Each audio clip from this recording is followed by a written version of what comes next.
Agora notícias atualizadas de hoje, com os melhores comentaristas e setoristas do Corinthians. O Klaus.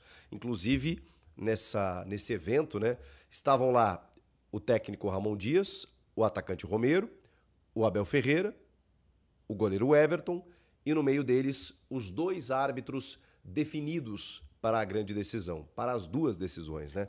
Rafael Klaus apita na ida, esse jogo do Allianz Parque, e depois o Matheus Candansan apita o jogo da volta, a grande final do Campeonato Paulista. O Candansan, gente, tem 27 anos, é árbitro FIFA, mas ganhou como prêmio, até pelo campeonato que fez, apitar a grande decisão. Era fato, era certo que o Rafael Klaus estaria em uma das finais. Eu imaginei até que no jogo decisivo lá na Neoquímica Arena. Mas, como a gritaria foi grande, como o torcedor do Corinthians, e acho que a direção também, reclamou dos últimos clássicos apitados pelo Klaus, né? Ele tem um histórico um pouco complicado, porque ele expulsa o Cássio num derby por cera, que é algo que quase nunca acontece. Ele expulsa o Yuri Alberto por uma simulação não dentro da área, não numa cavada de pênalti, mas bem longe da área, o que também não deixa de ser raro. Pode estar dentro da regra, né? Mas é um rigor excessivo. E aí tem toda aquela mística, né? E tal, não sei o quê, que o Klaus é isso, é aquilo e tudo mais. Obviamente os torcedores do Corinthians não queriam o Klaus na final, mas não tinha jeito. A gente está falando de um árbitro de Copa do Mundo, dos principais do Brasil e o principal do quadro da Federação Paulista. O Flávio Rodrigues de Souza se inviabilizou pelo jogo da semifinal, né? Entre Palmeiras e São Paulo. Não tinha como ele apitar. A Edna Alves Batista também tem muita rejeição e sofreu contestações duras no jogo de quartas entre São Paulo e Novo Horizontino. A Daiane Muniz apitou Corinthians e Mirassol nas quartas também, mas ela apita mais no VAR do que no campo.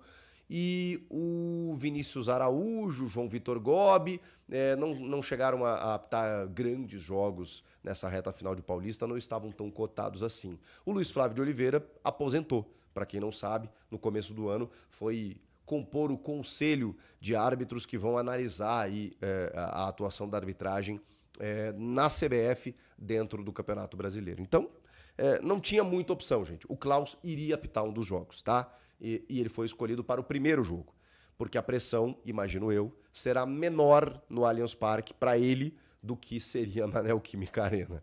Acho que ele tomaria uma vaia considerável. Enfim, a federação acomodou as coisas, colocou o Klaus no primeiro jogo, no Allianz, e o Matheus Candansan, até por merecimento, apitando a grande decisão. Essa é a arbitragem do derby. E aí, nesse evento, a gente pôde pescar algumas informações, né? O Ramon Dias falou sobre a pressão que ele está sofrendo no cargo. Já trouxemos a informação aqui de que o Paulista define muito a vida do Ramon. Pode ser que perdendo o título ele permaneça, tá, gente? Eu não vou determinar porque eu não tenho informação de que isso está posto realmente. Até porque as coisas mudam, né? Eu sempre repito aqui, ele estava demitido. O Augusto chegou a comunicar seus pares: vou demitir o Ramon, e mudou de ideia. Então, assim, as coisas mudam. Eu não posso dizer aqui que perdendo o título o Ramon está fora, mas é muito provável que isso aconteça. Vai depender muito da maneira como o Corinthians jogará esses dois jogos, para que mesmo perdendo o título, ele resolva manter o técnico argentino. Se ele ganhar, aí acho que não tem muita dúvida, né? Não tem muita dúvida.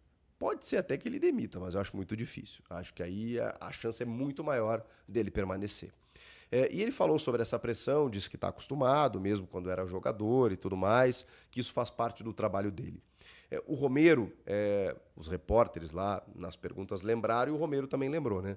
De 2018, quando ele lá estava e o Corinthians sagra-se campeão paulista dentro do Allianz Parque. O jogo de volta era no Allianz, foi decidido nos pênaltis e o Corinthians venceu lá, na casa palmeirense. O Abel não estava em 2018, mas estava em 2020. Perdão, não estava em 20 também, porque ali era o Vanderlei Luxemburgo. O Everton estava. O Abel chega a partir de 21, perde, né, o Paulista para o Hernan Crespo, e aí depois, a partir de 22, ele ganha 3 consecutivos, 22, 23, 24. E vai em busca do Tetra. Foi questionado sobre isso também e tudo mais. Mas o Abel, eu senti o Abel um pouco irritado. Ele realmente é um pouco respondão nas entrevistas, aquela coisa toda, não tem muita paciência para a imprensa, a gente sabe como isso funciona.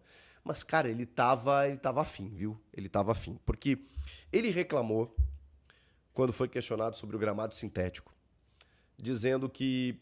E o que me incomoda no Abel, nesse sentido, tá? Acho um puta treinador. Mas é impressionante, porque ele quer pautar a imprensa. Ele fica dizendo que a imprensa tem que melhorar, e temos mesmo, todo mundo tem que melhorar, tá? Mas ele fica dizendo que a imprensa tem que perguntar isso, que a imprensa não tinha que perguntar aquilo, que a imprensa quer isso, quer aquilo. Irmão, faz o teu trabalho, que a gente faz o nosso. Ora, se a questão do sintético não é uma questão, não é uma pauta. Se os jogadores, que até deu uma arrefecida aí, deu uma esfriada, mas se os jogadores quase que ameaçaram um boicote, não vai se perguntar sobre o gramado sintético?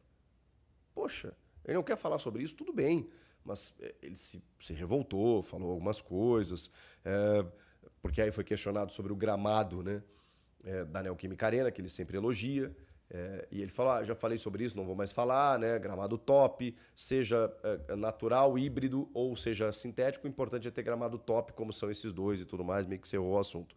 Reclamou do calendário, porque ele também foi questionado sobre a data FIFA.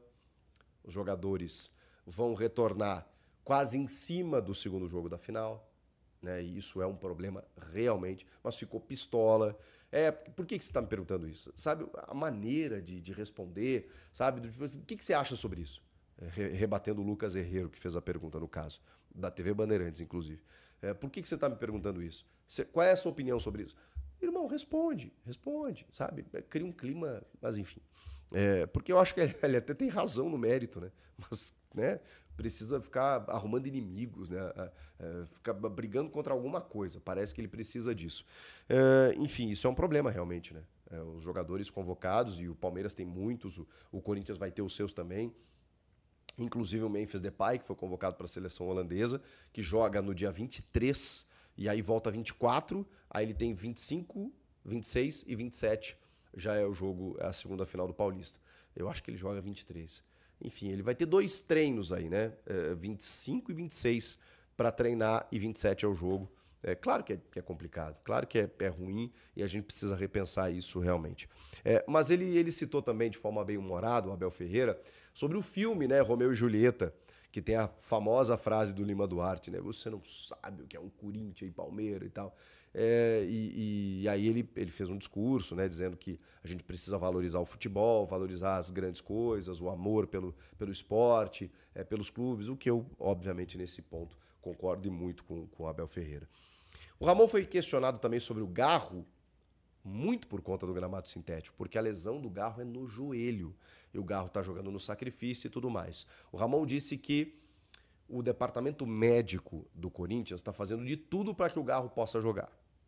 O Garro era a dúvida contra o Barcelona de Guayaquil e jogou, porque era um jogo decisivo e o time precisava muito do Garro. Ele voltou a elogiar o Garro, disse, não fomos nós que dissemos isso, foram vocês, que ele é o principal meia do futebol brasileiro, é o nosso grande jogador, é o jogador que faz as coisas acontecerem, então todo mundo está tentando colocar o Garro em campo.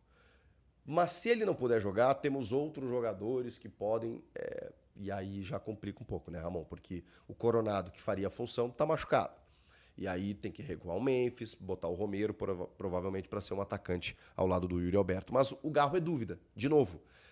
Pela questão do joelho, pela questão do sintético, pela questão do momento e pela resposta do Ramon Dias. Então a gente vai ter que esperar para saber se o Garro vai jogar ou não.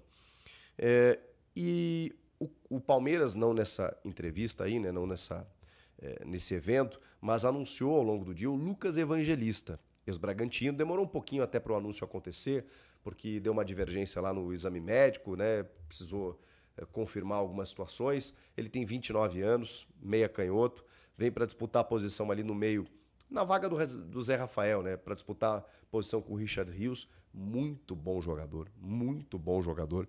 Ele disse até que se espantou com o interesse do Palmeiras, né? Ficou meio incrédulo assim. Olha, trabalhou quietinho no Red Bull Bragantino, fazendo o trabalho dele, jogando muita bola.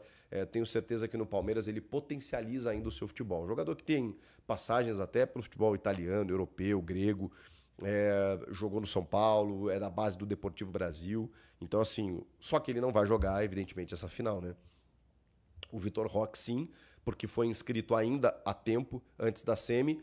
O Lucas Evangelista só a partir, né, do Campeonato Brasileiro e das próximas competições. O Palmeiras tem alguns problemas. O Gustavo Gomes está fora, né, com uma lesão, mas eu vou dizer um negócio, tá?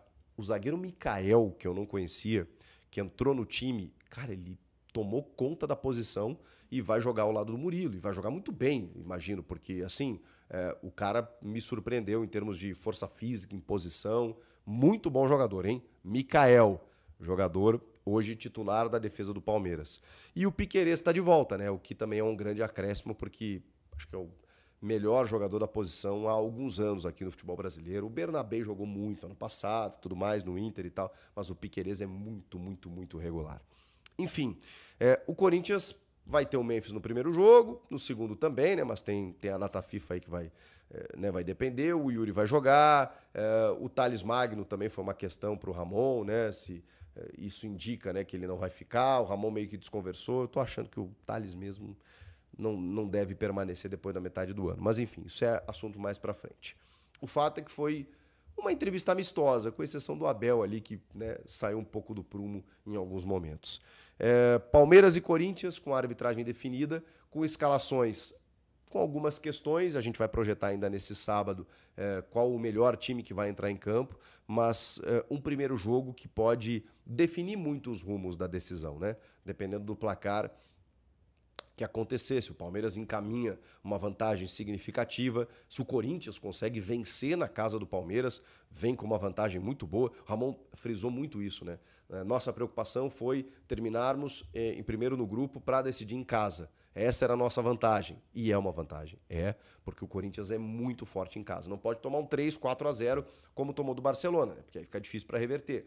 Mas o Palmeiras sabe disso também, que vai ter que fazer, diferentemente dos outros anos, em que o Palmeiras sempre teve a melhor campanha, decidia em casa, chegou a tomar um 3-0 na ida, 3-1, né, pro Palmeiras, reverteu, perdeu pro Água Santa, reverteu. Então, o Palmeiras, sempre que decidiu em casa, conseguiu essa reversão. Agora ele está do outro lado. Ele vai ter que jogar o primeiro em casa. E vai ter que fazer o resultado, vai ter que fazer a vantagem, e o Corinthians não pode deixar isso acontecer. Gente, derby. E derby, vocês sabem mais do que eu o que vale, quanto vale e como vale. Comenta aqui o que vocês estão achando disso tudo. Inscreva-se no canal. Eu volto na próxima.